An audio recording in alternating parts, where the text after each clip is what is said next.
ये घने जंगलों से आच्छादित सतपुड़ा पर्वत की श्रेणियाँ। आज हम जा रहे हैं नर्मदा तट पर रामकुंड, जहाँ का एक अलग ही इतिहास है और परिक्रमावासी हमें रामकुंड मिलेंगे। जय रे वाह माता मैया, जय रे वाह माता। तरल तरंगिनी नर्मदे, तरंग तरंगिनी नर्मदे, गुणतारा गाथा। जय रे वाह माता।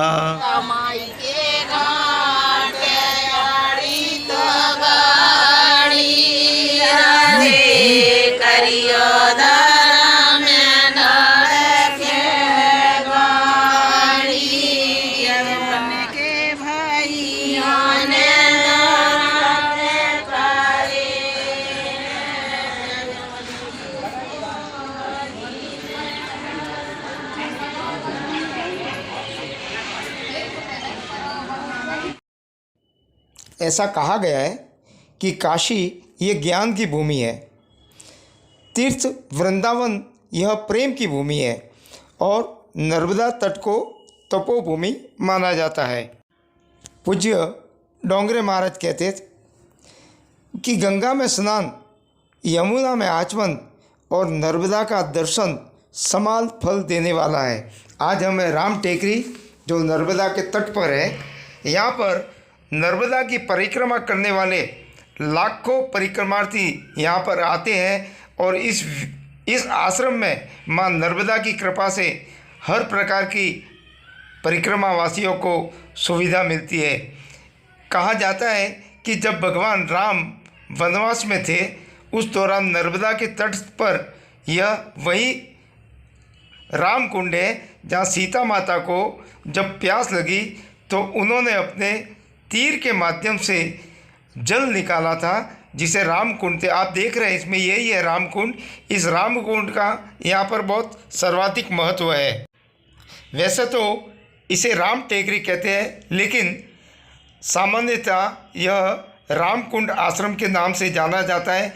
इस मंदिर में विभिन्न देवी देवताओं के मंदिर है, शिव का मंदिर है, महाकाली का मंदिर है, भगवान गणेश का मंदिर है और श्रद्धालु परिक्रमार्थियों के लिए तो एक तरह से यह वरदान है।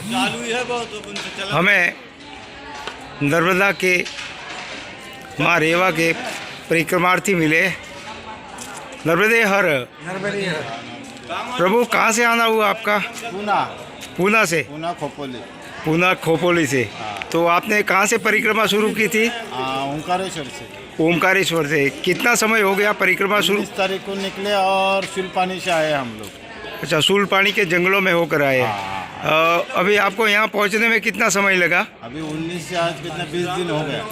20 दिन में 22 दिन में आप अमरकंटक से यहाँ तक पहुँचे? ओंकारेश्वर से। ओंकारेश्वर से यहाँ तक पहुँचे और फिर यहाँ से आप उत्तर तट? हाँ, विमलेश्वर से जाएंगे। विमलेश्वर से वापिस कहाँ में से जाएंगे? मिठी तलाई से उत्तर तट में जाएंगे। उत्तर तट पे जाओगे। और ये आपकी परिक्रमा कहाँ पूरी होगी? और फिर ओंकारेश्वर में। फिर ओंकारेश्वर अमरकंटक से फिर दक्षिण तट में आके फिर ओंकारेश्वर में आए। तो आप ये कितने दिन का संकल्प लेकर निकले हैं? 5 महीने का। 5 महीने का, मतलब 5 महीने में आप 5 महीने के अंदर ही जाएंगे, होएगा। माँ नर्मदा की परिक्रमा पूरी हो जाएगी। पानी का सोच के हम 5 महीने पकड़े। नर्मदे हर। नर्मदे हर। त्रयंबकम यजामहे सुगंधिं पुष्टिवर्धनम् उर्वारुकमिव बन्धनान् मृत्युमुक्षयमामृतम्। इसके अतिरिक्त यहाँ पर काल भैरव दादा और महाकाली का भी मंदिर है, जबकि राम लक्ष्मण जानकी भी इस रामकुंड में विराजमान है। क्षिप्रा गणेशाय नमः, वक्रतुंड महाकाय सूर्यकोटि समप्रभा, गणपति का भी मंदिर है, जहाँ पर भी सर्वकारेषु सर्वदा ओम गम गणपतये नमः। जब परिक्रमार्थी मैया की परिक्रमा कर रहे हो तो उन्हें किस बात की असुविधा हो सकती है? मैया सबका ध्यान रखती है। यहाँ पर चाय से लेकर पंगत तक सारी सुविधाएं उपलब्ध है और यहाँ पर कितनी पंगतें लगती है। और इस रामकुंड के पूज्य गंगाधर जी महाराज तो स्वयं सारी व्यवस्था देखते हैं, परिक्रमार्थियों को कोई असुविधा न हो। रामकुंड है, यहाँ पर कितने परिक्रमार्थी नर्मदा की परिक्रमा जो करते हैं, कितने परिक्रमार्थी आते हैं? जी जय सियाराम। राम माँ नर्मदा की कृपा से, राम जी की इच्छा से प्रति वर्ष 5.5 से 6 लाख लोग परिक्रमा में आते हैं।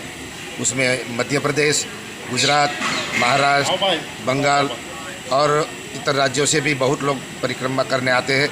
एक ही नदी है भारतवर्ष में कि जिनकी परिक्रमा की जाती है, क्योंकि गंगा यमुना का तो कोई रास्ता है नहीं हिमालयों में। तो माँ नर्मदा की परिक्रमा करने बहुत लोग आते हैं, खास करके सीनियर सिटीजन लोग आते हैं, बूढ़ा बूढ़ी, और ऐसे लोग जवानियाँ भी आते हैं, सब कोई पैडल से करते हैं। ये जो रामकुंड जो शब्द है, जी जी, इसका क्या इतिहास है? रामकुंड का इतिहास ऐसा है कि भगवान राम जी, माँ जानकी जी और लक्ष्मण जी, अनुज जी के साथ यहाँ पधारे थे, और माता जी को पैदल चलते चलते यहाँ प्यास लगी थी। तो उस समय क्षेत्र में पानी नहीं रहा होगा, तो भगवान ने यहाँ तीर मारा और माँ नर्मदा जी प्रकट हुए। तो यहाँ से फिर माँ जानकी जी ने जलपान किया और आगे प्रस्थान किया, और तभी से इसको रामकुंड बोला जाता है। और ये रामकुंड जो आश्रम है, ये हमारा साधु चरित रचित आश्रम है, गुरु परंपरा गादी है।